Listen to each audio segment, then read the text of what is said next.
Hello everyone, this is Ether Dragon, and welcome back to another episode of Fire Emblem Heroes. So today it looks like we won't be making top 3000 this week. Feels bad, man, but I mean, with the amount of defense losses I've had this week and like goofing unnecessarily this week, yeah, I really didn't expect to make it, so it'll be a challenge next season to try to get back into top 3000 because some people are already going to be starting in tier 17 and a lot of people are going to be starting in tier 16 if they actually played well this week, unlike me. So we're going to go ahead and check out our replays, which most of them are pretty bad. I mean, it started bad in the week and I've made some changes, and basically nothing I'm setting up is good because there's always a team that exploits the new weakness that I make, and it just so happens that I get matched up with those people and it's every day. So I've lost a lot of lift, but we'll get started here. So this was my initial setup for the week. It was pretty bad. You could just break structures and get free snipes in. This was just a test to see if people would be aggressive to get this ether, because it takes a little bit of time to get to, but I was basically trying to deny ether if I could. So this person is literally just gonna bait with Grima because Veronica's in the wrong spots. She's supposed to be in the spot where legendary Lucina is, but she wasn't, so that was just a massive goof, and there's no way I could possibly win this. So it's gonna be an easy sweep for this team. Not much I can do. And then there's Bride and Ninian, but it's like you can just stall out with Azura. So it's a pretty easy win from here for them. They just got to get to the structures in time, and they have plenty of time for that, so they don't have anything to really worry about.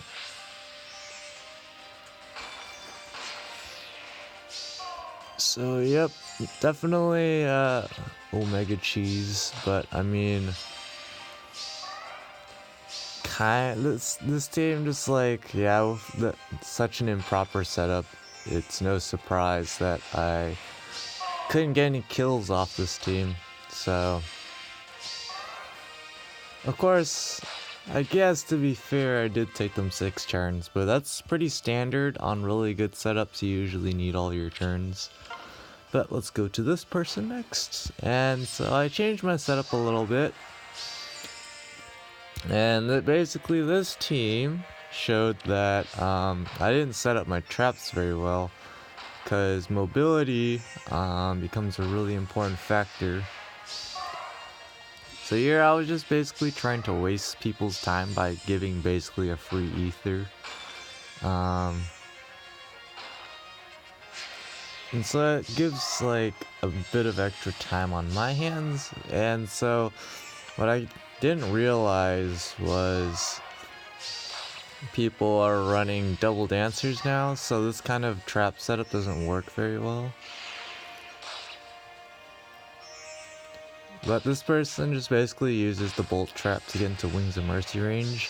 Although technically speaking, like if my bolt trap didn't actually do 20 damage, then I don't think Brave Lyn would have been in whatchamacallit, Wings of Mercy range, so it's kind of awkward.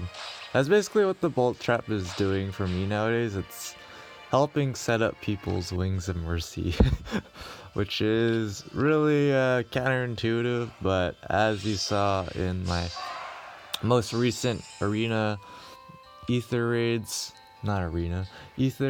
offense video, it wasn't good.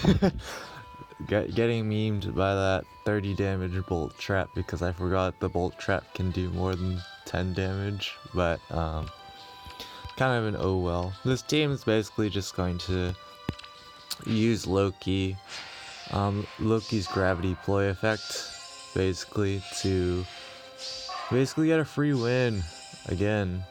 because they can do all sorts of setups. I'm not entirely sure what they were doing there with that play, but I guess it makes sense. So basically they were just taking out the traps. And so with their mobility, it's a lot easier for them to circumvent the traps.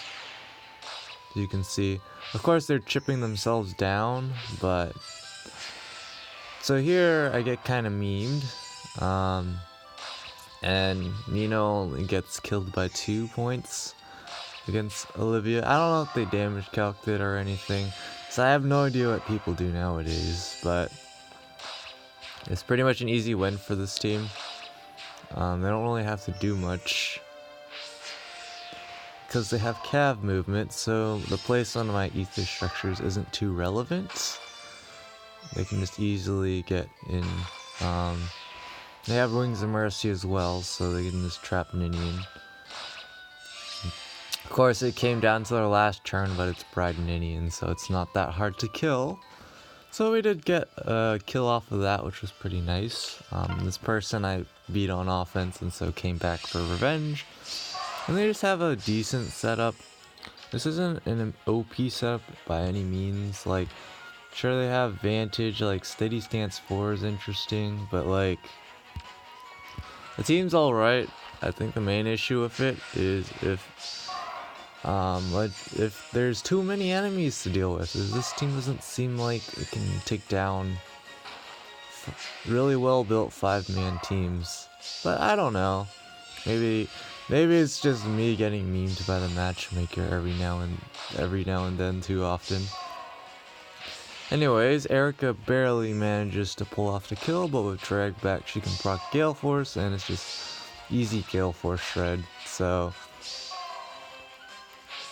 it's not a difficult match at all. You can just stall because Ninian has no attack, and it's just a free win basically.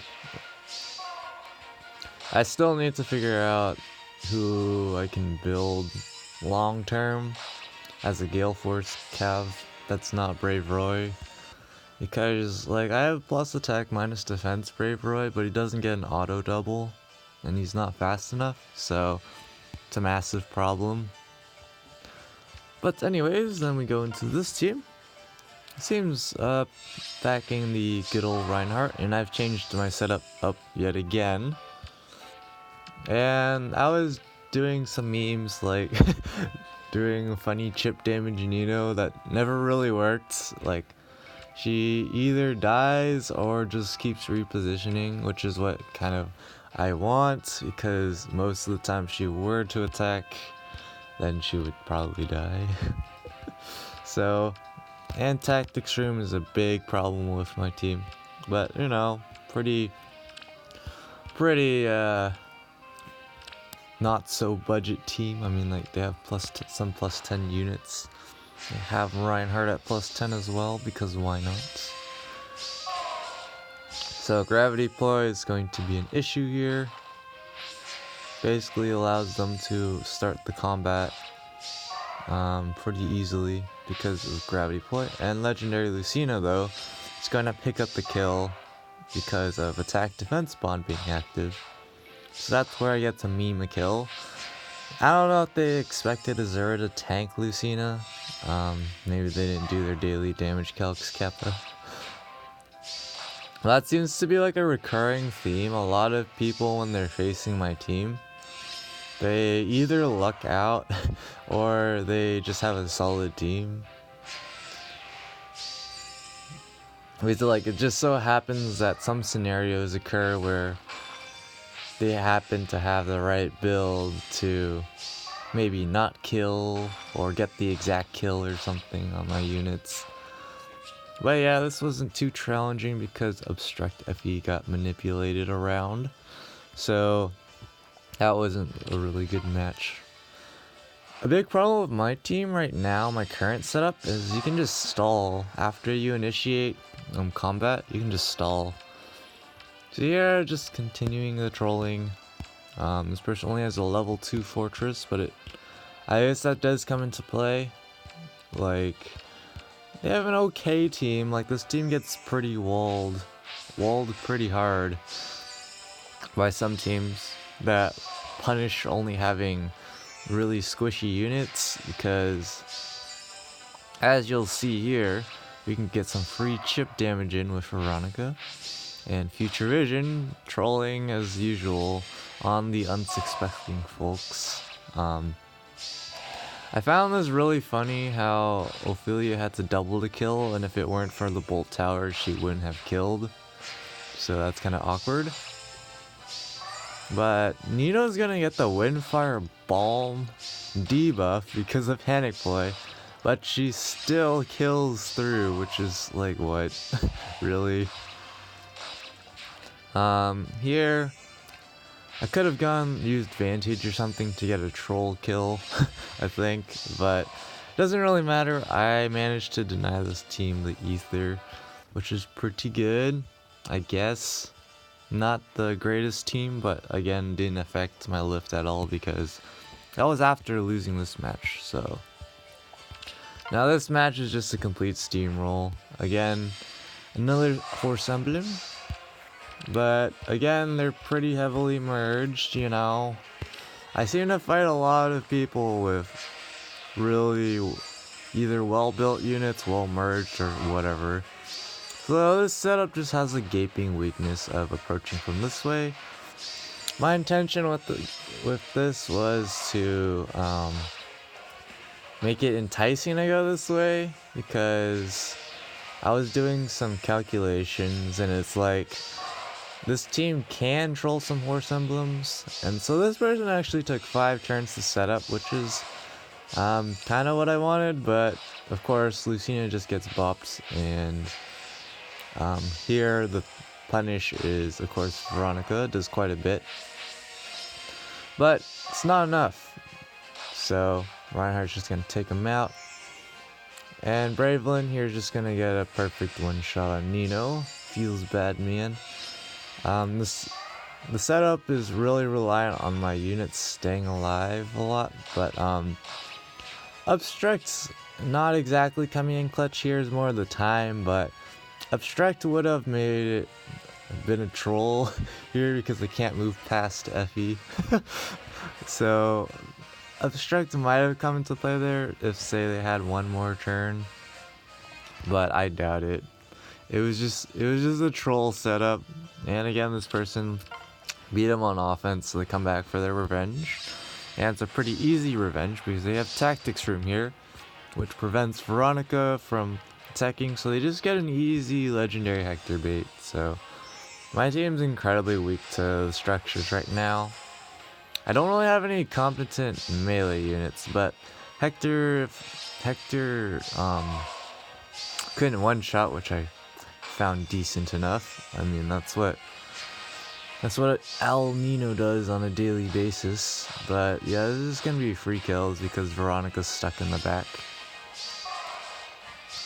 Here they are just trying to set up, and so we get the classic swap trap where we just get a free hit in and we swap. And I don't know if this person damaged character, got lucky or whatever, but as you can see, some debuffs going on, and so it turns out that Corrin barely misses the getting one run KO'd by Corrin here. I don't know if they damaged Cactus at all, but if they didn't, then well, you know, it could have been the end of their one ether. But because of Gale Force actually screws us over here because the AI prioritizes draws over losses. So we came kind of close to taking out Azura, but again, also a perfect coincidence is that she's exactly in Wings of Mercy range after the chip damage. So I don't know if they really lucked out. Of course, if my Bolt Trap wasn't level 2, then none of this would have happened. But that one was more of a super situational. They just happened to have the right components, and I upgraded my Bolt Trap to level 3, so that wasn't good. And kind of the same scenario here. They have infantry schooled as well, which is not too bad against my team.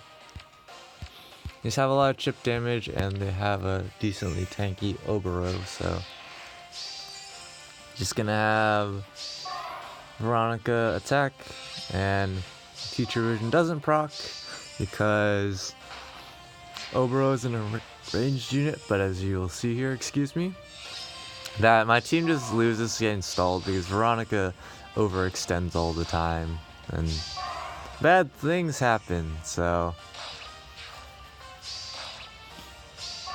all that chip damage just racks up, and Obero is able to pick up the kill. And you can just keep walling, pretty much. There's not much I can do here. Of course, I'm defending the ether like a madman, so that's something, but they're trying to get around to it, I'm guessing. But, they're trying to deal with this meme shenanigans. Like, this is really bad, but, I mean, they're trying to go around to get the ether, but having some problems, of course. There's the mobility issues. And so, it's turn 7. They have to pick up the kill on Effie. So they do miss out on 1 ether. So kind of a success there, I guess. Again, my team is basically can't win any matches unless someone literally feeds kills. And feeding kills is really hard because most people bring competent units that just can't die to my units, like this Grima for example. So they can just get a free bait off and basically no punish.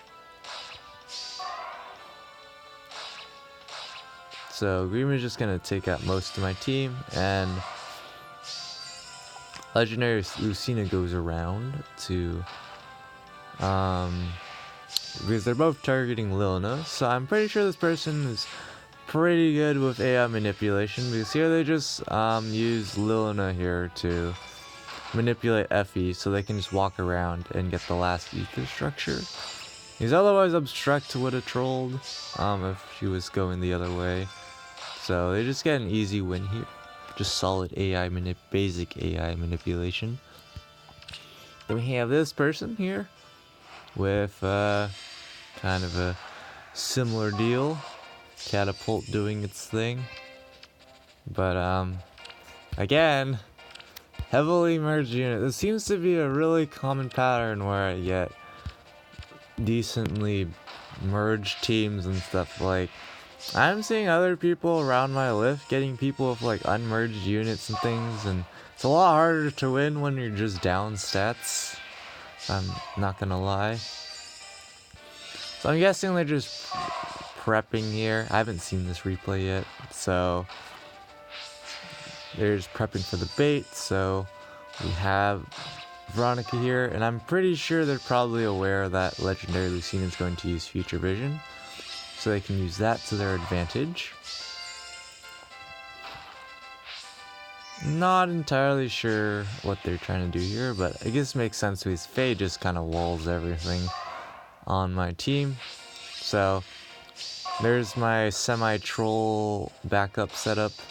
But of course, if they were to just end turn, Veronica would just overextend. That's the problem with using Veronica, is she overextends a lot on my squad because of how I set it up. But here they're going to try to set up the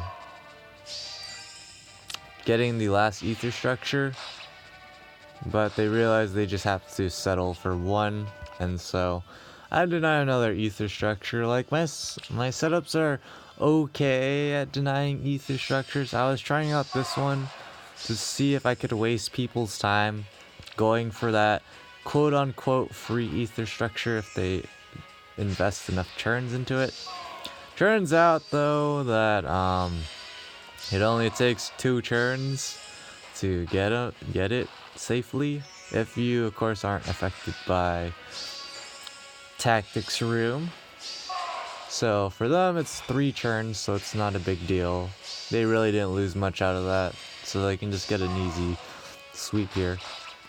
I just want to point out as well, this person had everything going their way. Like, they had goad, cavalry, cavalry. And Lynn here is 45 speed, 49 with Swiss Barrel, and S rank ally support with Reinhardt.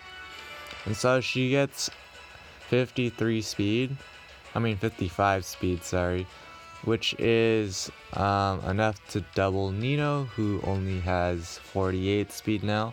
With Effie there, she had 53.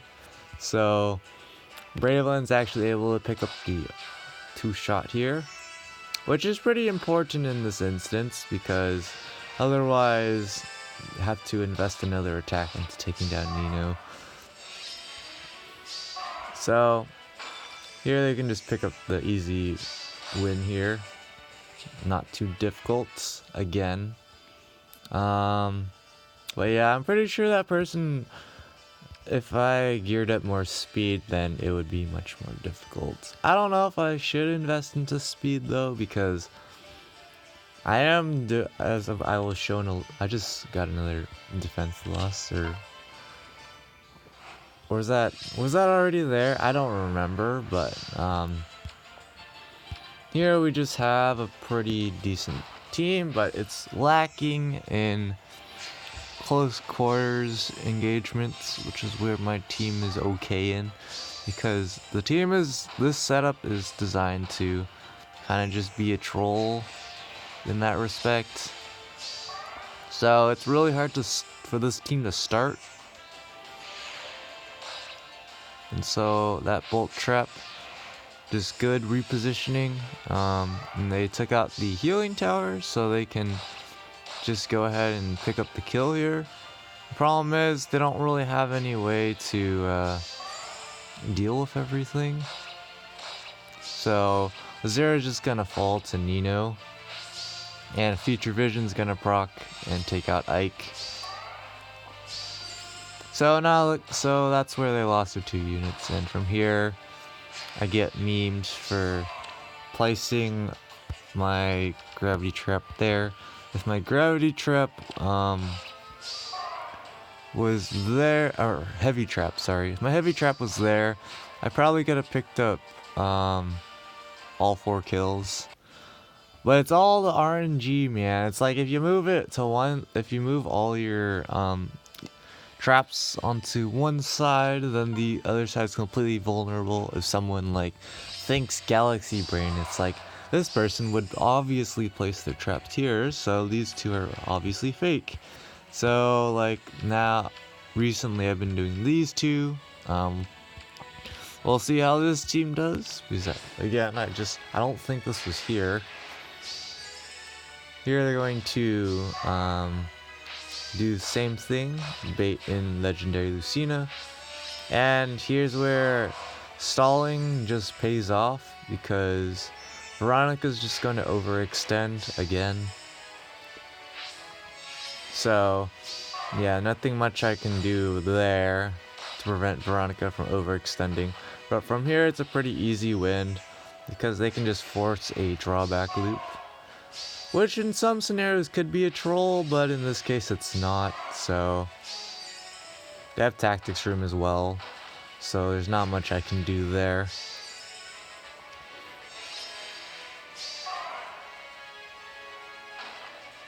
So I can just take out Nino for free pretty much, and there's not much I can do there. Although Nino does do a decent bit of damage, it's not fantastic. And Vantage procs, but it doesn't really matter. So they can just pick up the easy kill on turn 7. Of course, it's a little close for comfort because it is turn 7, but I mean, not too shabby. So I'm pretty sure that was there already, and I just didn't remember it was there. But that's gonna be it for this episode. Thanks for watching. As always, this is Ether Dragon, and this is what I'm talking about, by the way. And I hope to see you all next time. Bye.